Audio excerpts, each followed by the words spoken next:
to focus on for tonight is the first 13 verses of Matthew chapter 25. In it, Jesus says this: "The kingdom of heaven will be like 10 virgins who took their lamps and went to meet the bridegroom. 5 of them were foolish, 5 were wise. For when the foolish took their lamps, they took no oil with them. But the wise took flasks of oil with their lamps. And as the bridegroom was delayed, they all became drowsy and slept. But at midnight there was a cry, 'Here's the bridegroom! Come out to meet him!' Then all the virgins rose and trimmed their lamps, and the foolish said to the wise, 'Give us some of your oil, because our lamps are going out.' But the wise answered, saying, 'Since there will not be enough for us and for you, rather go to the dealers and buy it for yourselves.' And while they were going to buy it, the bridegroom came, and those who were ready went in with him to the marriage feast, and the door was shut. Afterward, the other virgins came also, saying, 'Lord, Lord, open to us.' But he answered, 'Truly I say to you, I do not know you. Watch, therefore, for you know neither the day nor the hour.'" Matthew 25, verses 1 to 13. O Lord, may the words of my mouth and the meditations of our hearts be acceptable in your sight, O Lord, our rock, our Redeemer. Amen.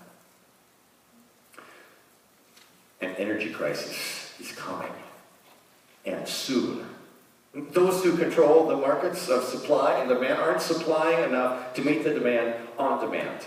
And others who have aren't sharing with those who have not for a variety of political and economic reasons. There are people who are running through resources in haste, unrenewable resources, using them up, burning them like water. And there are others who are saying, no, we should conserve, let's cap it off, let's not use it. Because they're wondering, how are we going to sustain the life we've become accustomed to if we keep burning the midnight oil? An energy crisis is coming, and coming soon. You're thinking about OPEC, pipelines through North Dakota, the environmental hazards of fracking, or rising utility costs. Maybe you're thinking about the $2.84 that you paid at the pump. At least that's what I paid yesterday. And that was for the cheap stuff. You know, the 87 octane that's cut with 10% alcohol. Or if you're not happy with that, you have to pay even more. That's what we think about when we think about an energy crisis, because we're worried about long lines at the gas pump. Maybe like it was back in the 1970s, or even further back. Maybe we're worried about rationing, not just of gasoline, but of other things, or rationing of energy with rolling blackouts, like back in the World War II days. It hasn't happened since then here in the United States, but we're worried that it might, because we're worried about this looming energy crisis that might just take place. And some who are seriously spooked, they go off the grid, like the relatives of my wife and some of her in-laws who went to a cabin in the Montana backwoods and lived completely off the grid, with none of those fuels that we're used to, or electricity or anything else, with oil lamps and just running on an oil furnace and wood-burning stoves. And they were off the grid. And yet, even if you were to do that, that wouldn't prevent you from facing this energy crisis. Because the energy crisis is what we just read about in Matthew chapter 25. And in Jesus' day, people didn't live with any concept of the kind of energy sources that we have today, the vast stores of petroleum in the storehouses of God's creation, or even in the renewable energy that moves around all around us, whether it's water or air or solar radiation, that we have today learned to harvest. They didn't know any of that back in Jesus' day. They only had one real source of energy, and it was a renewable one. They were pretty much off the grid. Their energy was something that they harvested and pressed each and every year. It came from the fruit of the trees. It was olive oil. For 3,000 years, that's what sustained people with energy and gave them light to see at nighttime in the ancient world. Olive oil. They were off the grid. And yet, in this parable, Jesus said the energy crisis had come. He said there were 10 virgins, and they went out to meet the bridegroom for the feast. And 5 of them were foolish, 5 of them were wise. The foolish ones did not take any extra oil with their lamps. The wise ones took an extra flask of oil with their lamps. That's the first 4 verses. So far, so good. They all have lamps. They're out at night. They have their olive oil. It's a renewable resource. They're ready to meet the bridegroom. Except this is when the energy crisis starts, because the bridegroom was delayed coming. And they all grew so tired and drowsy that they fell asleep. And then at midnight came the cry, "Here comes the bridegroom, come out to meet him." And they all got up to trim their lamps. And the foolish ones said to the wise ones, "Let us have some of your oil, because our lamps are running out." Now we have an energy crisis. But I thought olive oil is renewable energy. Yeah, but there's a distribution problem, see. And because they have olive oil, but the ones who have aren't willing to give to the others. And so they have to go somewhere else because there's no supply on site to meet the demand for olive oil that night. And so they've got to go off to the 24-hour convenience store where the dealers are who can sell the procrastinators like these foolish ones who didn't have the olive oil. And evidently there was something like that in Jesus' day, because that's what the wise ones say to the other ones. They say, "Since there will not be enough for us and for you," verse 9, "rather go to the dealers and buy it for yourself." So obviously there is some out there. And so that's what they do. They run off to the dealers to buy the oil that they need. And then they come back. And this is where the crisis grows even worse. Because when they return, the bridegroom has already come. And has taken the wise maids into the feast. And the door has been shut. And they knock on the door. And say, "Lord, Lord, open to us also." And all of a sudden the energy crisis turns into an identity crisis. Because Jesus says to them, "I never knew you." The energy crisis all of a sudden became an identity crisis. And those maidens, they could just say, "Well, we're on the invite list. Just check your list." They could argue that. Or they could say, "We've been here all night with the other ladies, and we were waiting, and it's really their fault because they didn't give us any of their oil."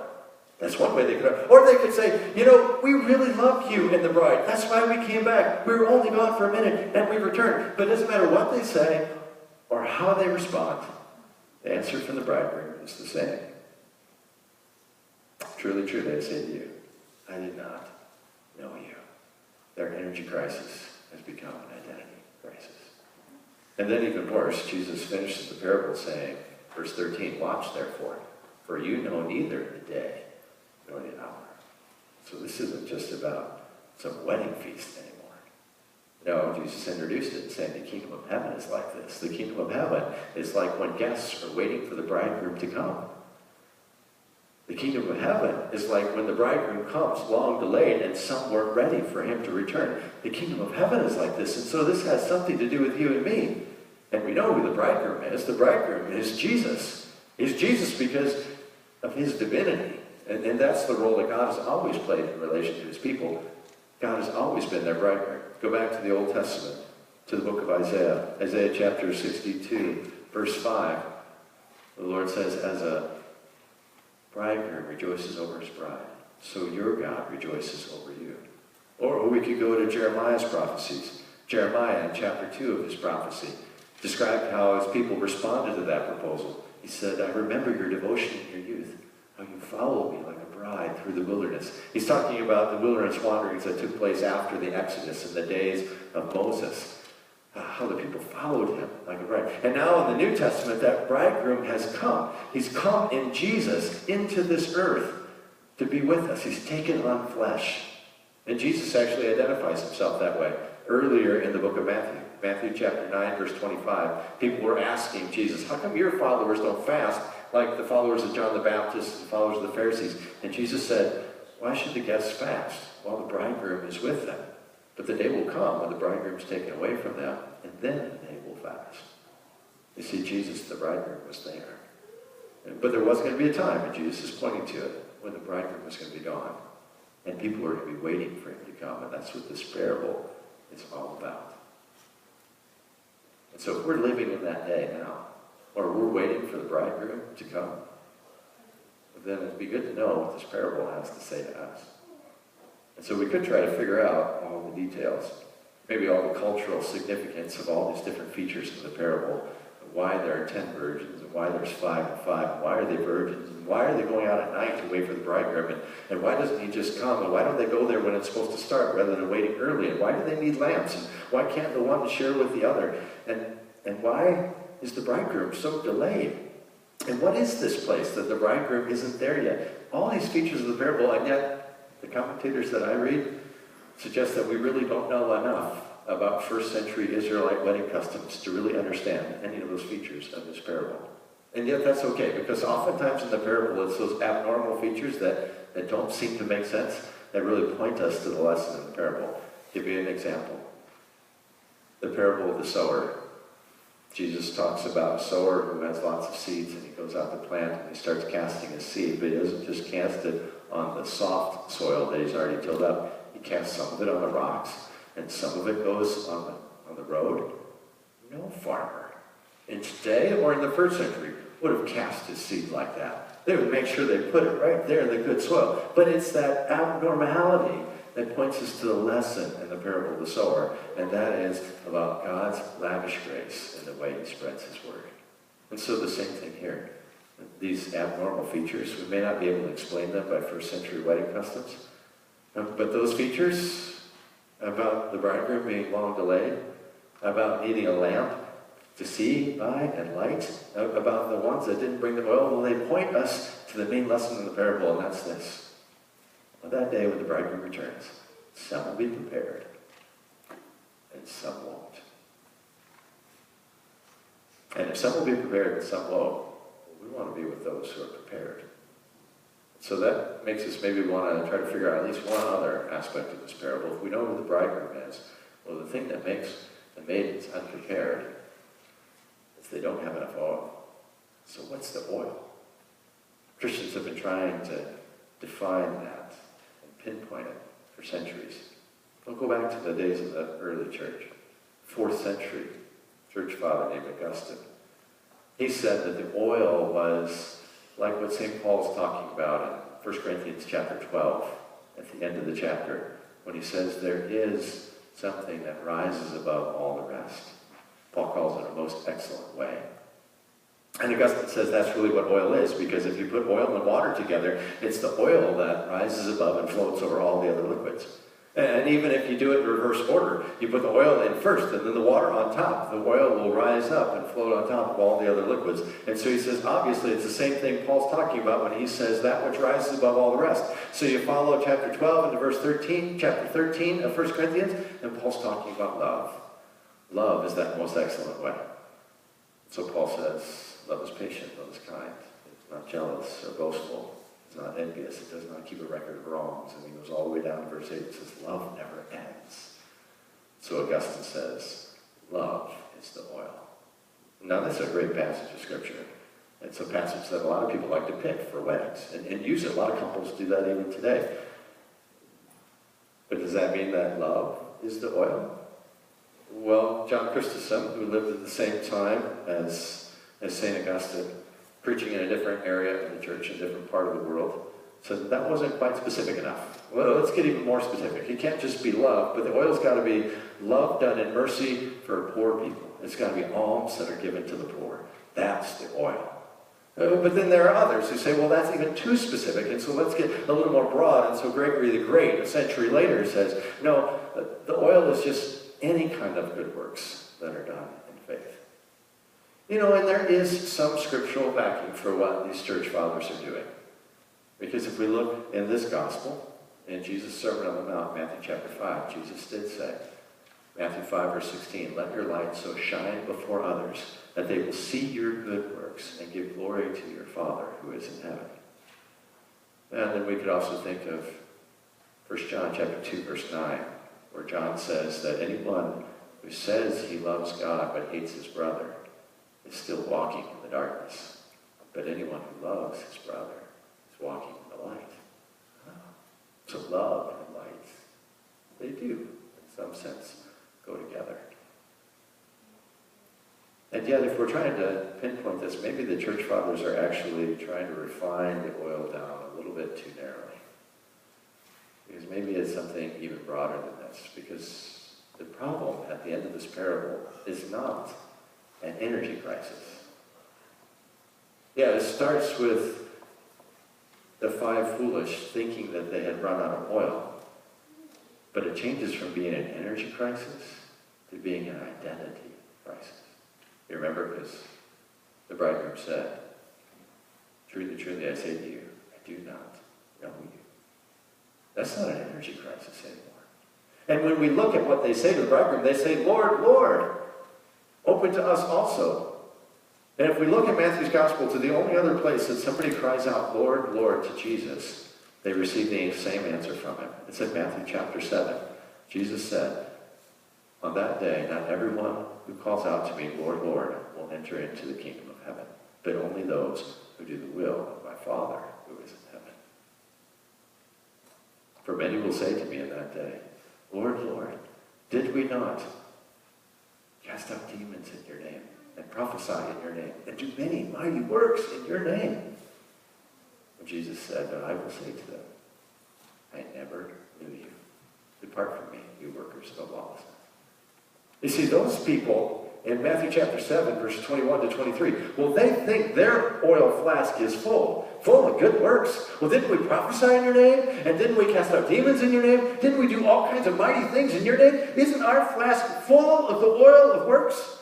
And yet they still have an identity crisis, because Jesus says, depart from me, I never knew you.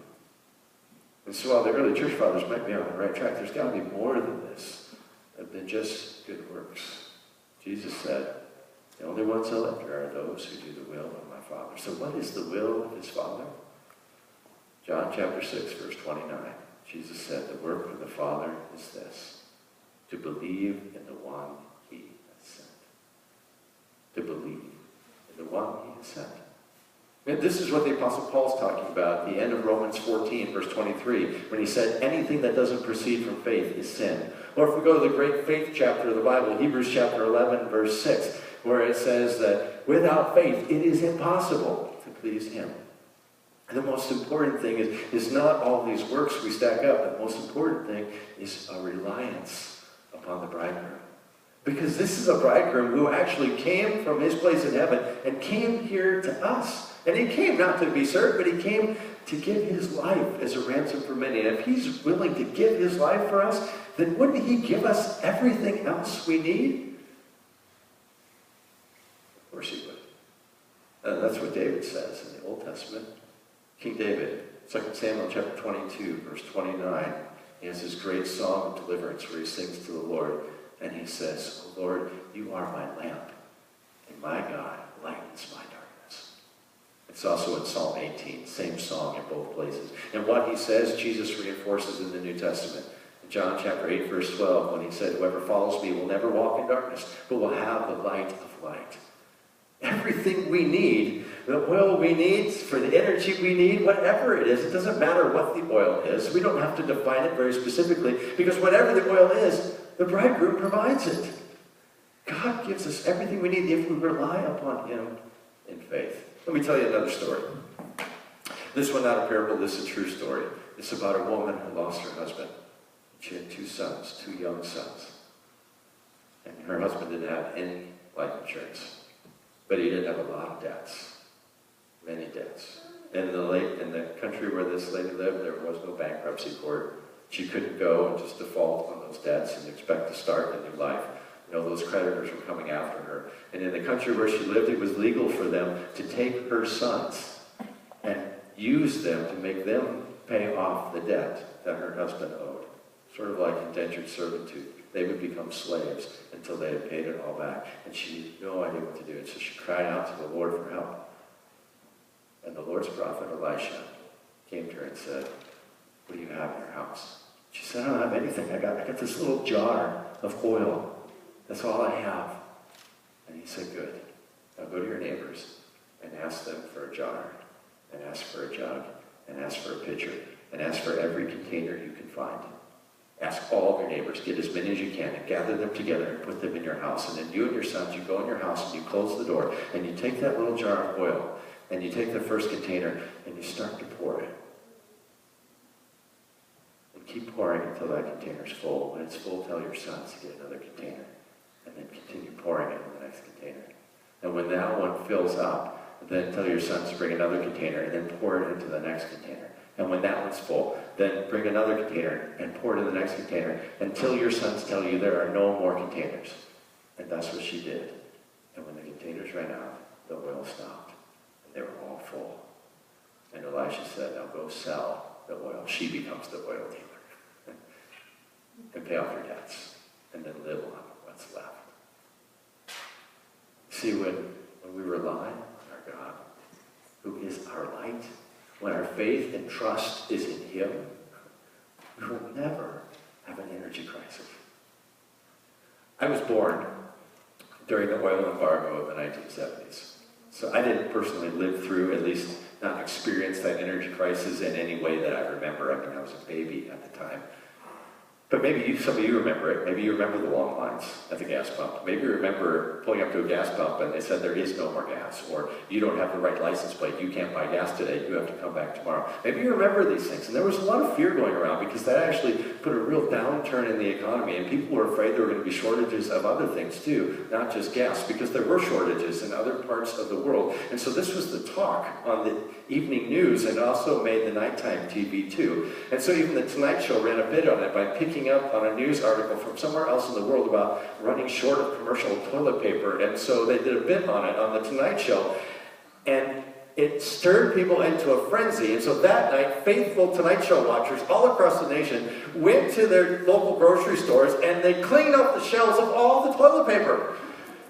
And they started a shortage of toilet paper that night, so much so that the next day Johnny Carson had to apologize on network television for starting a toilet paper shortage, saying there really is no shortage of toilet paper in the United States. It was all in jest. This is what the 5 maidens who are foolish are doing in this parable. When they get to this point where they think they have an energy crisis, not enough oil, instead of waiting on the grace of the bridegroom and waiting for him to provide and to invite them in along with the others, they go running off to some other place to try to find something because of the energy crisis, in hopes that whatever they find they can bring back and they'll be able to get in. But God simply wants us to wait and to trust in him. If we go off running in other places to find what we need, we're only going to create a shortage that we're worried about. How often does that happen in our lives? Where we feel like there's a crisis going on. So we run off in other places to find a solution for it instead of turning to the Lord.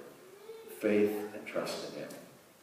Because if we do, he'll provide for every one of our needs. Oh, and those good works, if we're trusting in him, relying in faith, those good deeds will shine. And they will continue to shine until the day he returns. As David said, my God is my lamp, and the Lord lightens my darkness.